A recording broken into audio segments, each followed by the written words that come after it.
part of the hope was that it's, you know, practice that I'm comfortable with letting go. Flying in from every corner. Hello everyone, my name is Beatrice. I'm an artist and I just completed 100 days of doodling and sharing it with all of you, and this is what I've learned from it. There are some key takeaways that I am going to try to communicate in a way that makes the most sense. This right here is the last doodle I completed for my 100-day doodle challenge. The process that I wanted to follow starting September 1st was always, record me making a little doodle, an illustration, a drawing of sorts, editing it and uploading it the same day to see what would happen. And this is what I learned. It's really hard to be consistent, obviously. There's plenty of distractions flying in from every corner and just around every bend. There is a new thing to worry about, a new thing to be distracted by, and keeping a new thing,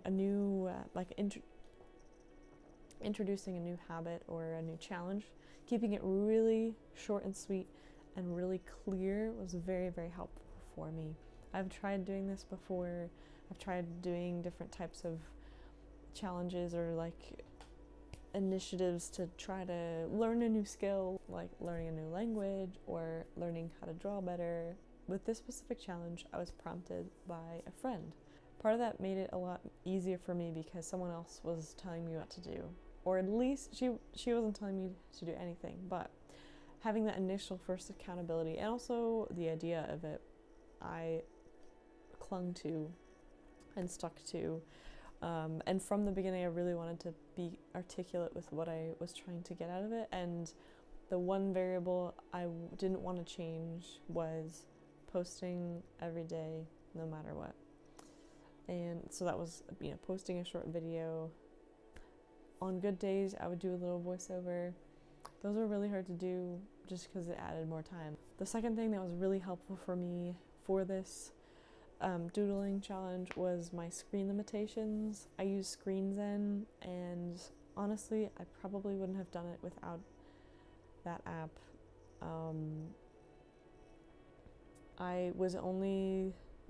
Previously I've struggled with, trying to start something new, share a certain type of work or, post a certain way. And then as time went on, I would either get hyper obsessed with it and, lose track of certain healthy habits that I was previously better at sticking to, and then getting super addicted to social media, or I would just forget. And then I would, from that kind of quick transition into being a consumer, I would just delete the apps and stop. But with ScreenZen, I was able to stick to it and say, you know what? Only 5 times a day for 7 minutes. 7 minutes, 5 times a day. I'm gonna allow myself to look at social media on my phone. And that really helps because then I knew that I had only a few tries to upload my video. When I did try to, at this point, now it feels like too much. I want to cut back even more so that I don't aimlessly go to it. It has really helped with making it feel like a reward. Okay, I'm choosing, I have some downtime. I'm choosing to check my phone and see if I find videos that are intriguing, reconnect with people. With drawing every day, another thing I want to mention is I've always loved drawing and I've been drawing my whole life, and that has never been an issue for me, especially doodling, I think, or as far as aimlessly letting my pencil or pen go around the page to see what happens and see what I can make of it. So from that perspective, it made a lot of sense to try doing something that I'm already comfortable with, but with the new element of trying to share it. And that in and of itself was not even as defined as it could have been that could have helped me in the long run. So I started off wanting to study the human form and human anatomy just because I want to get better at drawing it. I'm not drawing stick figures, but I'm not, hands still are complicated. It's every artist's nightmare is 10,000 intricate, complicated hands that you can't draw realistically. That, in some ways, was too many new things. So the one variable that I was sticking to was sharing my work, but trying to add, this new habit of studying, like using reference photos and studying figure drawings was just too much, especially with how busy life gets. I chose like the craziest, one of the craziest seasons I've ever, A lot's happened in the last few months. Another thing that I learned the hard way, or that I'm wishing I did, was do a little bit better with keeping track of all of my doodles. Some of them, I know they're all still around, but they were all different paper sizes and formats, and I don't know where they all are. Part of the hope was that it's, practice that I'm comfortable with letting go of, and not, because I think if we hold our what we make too closely to us, it doesn't, it loses value. I've noticed that the time it takes for me to get from pencil to paper right in, like, almost directly into flow state has been almost seamless now. This is my most latest doodle, and sometimes I look at it and I'm like, oh, this is exciting and interesting. There's things you can, I also just illustrated this not too long ago, and so it's still fresh in my mind, and I'm gonna put it away. I want to rip it apart, but we're not doing that. But as the inner critic is screaming at me, another thing I want to talk about is donuts. Imagine this. Your comfort zone is this, and you're smack dab in the middle of this, and you're thinking, I don't know what to do. I kind of like it here. I kind of like being in my comfort zone. Well, the crazy thing is, you don't know what you're missing out on, because on the outside,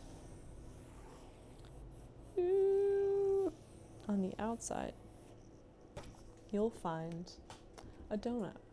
This is the sweet spot right here, because you're not, sleeping on great opportunities, and you're not losing your mind trying to do stuff that is just physically impossible for you. You're growing day by day, and that's fantastic. And we gotta add some yummy frosting to this. What's your favorite donut? I want to know. Everyone has their favorites. My favorite is like a good apple crumble type of donut,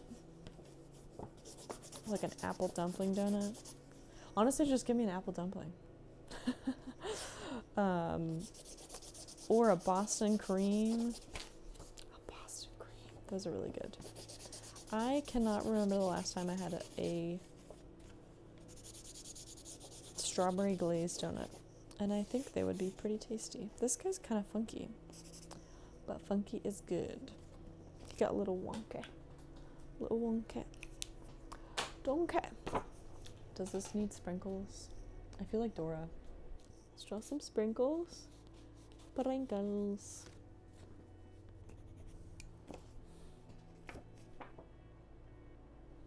I think, should we make like a burnt? I'm gonna use the same one and color it all in. I like this analogy because it's sweet. I I think people forget.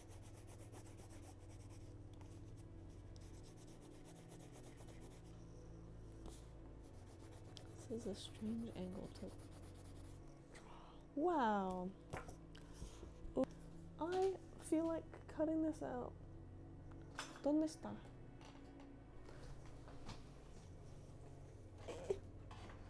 We're not moving. Okay. I'm gonna cut out my donut because I have been inspired. So what are we learning? It's okay. Everything is fine.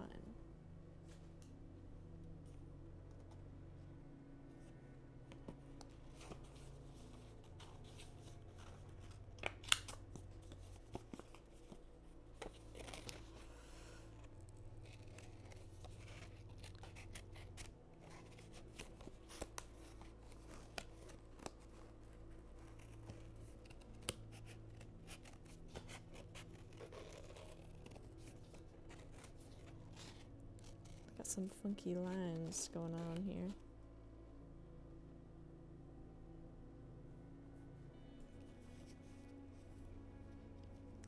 Curiosity is what we're trying to do here.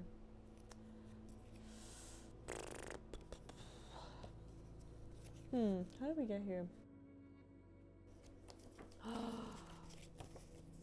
It's the perfect art form. Boop. Let me know what your favorite type of donut is, and I'll see you next time.